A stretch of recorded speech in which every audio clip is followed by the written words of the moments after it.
Hey, Jason here from Ridgeline Overlanding. Hot take for you overlanders. Traditional coolers are still better than fridges. Sorry to break the news to you. Here's why. Just hanging out in the Ridgeline Overlanding garage here, getting ready for the first trip of the season. It is mid-March. It is absolutely gorgeous, 70 degrees, and we are going to head into the backcountry. So, I got 3 coolers, like right there. I am kind of obsessed with coolers. So why not just get a fridge? Isn't that easier? Oh, you don't have ice melting, all these things, it's convenient, blah, blah, blah. I would argue it's not that convenient. So in terms of ice, well, we don't use ice. So there's that.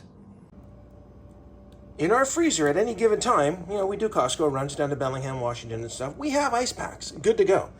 We did buy ice last year on a 5-day camping trip. We brought it home and kept it. It didn't even melt. People complain that the ice gets everywhere and you end up with soggy sandwiches and soggy meat. And that's really a result of poor planning. 1, put your stuff in a waterproof container. 2, don't bury it under the ice. And 3, well, don't use ice. I mean, we've got water bottles frozen, little 500 ml, 16 ounces that can be packed in and around. We've got the actual traditional ice packs. Right now, pre-chilling the DeWalt cooler, we have got not even ice. What have I got? I got a couple of water containers and butter. The butter's frozen. It'll still be frozen tomorrow. Anyway, point being, you can't end up with ice melting everywhere if you don't have any. I love my DeWalt cooler. It's part of the Tough system. Everything integrates, packs together. It's all modular or ergonomic or whatever kind of fancy arse term you want to throw at it. It is rotomolded. It's a very good cooler. And I try to use it on trips. I've got the Cabela's one underneath, but the handles are so big that when I'm dealing with 2 people and 4 dogs in the back of the truck, I don't really want to pack around any bigger a cooler than I need. So I'd rather have my DeWalt and possibly the Hilti, or even just a little cooler bag for a few odds and ends in the back seat. And what we do is, as the trip progresses, you have less food. So then we would downsize into 1 cooler. It's easy enough. It's a 3-day trip. You simply don't need a fridge for that. So people talk about the cost of ice, and somehow that adds up so much that, it offsets the cost of buying a fridge. It doesn't. 1, we don't buy a lot of ice.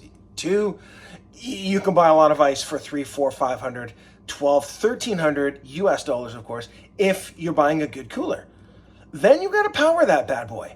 You got to find somewhere to plug it in. You need auxiliary power, or if you're camping somewhere with hookups, it's just more trouble than it's worth. We've used fridges. They're okay, but they fail, and they're just not worth the price unless you are consistently traveling, say, more than 5 days, and then your ice isn't going to last, or your ice packs or whatever, or you're full-time, you're living out of this thing, you need a fridge.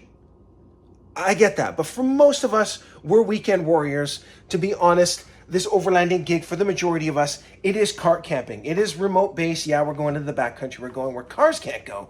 But the fact is, we're going for 2 or 3 or 4 or 5 days.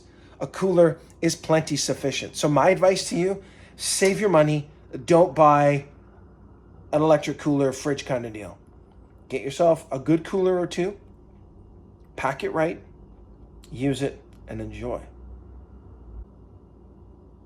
One last thing I didn't mention in favor of either ice packs or just using frozen water bottles is that midway through a trip, as that stuff starts to accumulate, you toss it or drink the water that's in it, or recycle the bottle when you're done. But it doesn't owe you anything. It's a leftover jug of grape juice or whatever. So you've recycled it and then, you reused it for a bit.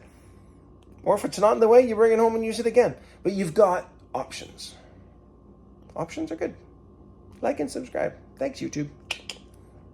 Well, that took me nearly 5 minutes, so not really a hot take, but I did miss one point. Some people will argue that the ice takes up a bunch of space in a cooler, thereby giving you less room, and that is entirely true. But the compressor also takes up a bunch of space in the fridge, also making it less efficient, so it's kind of a trade-off.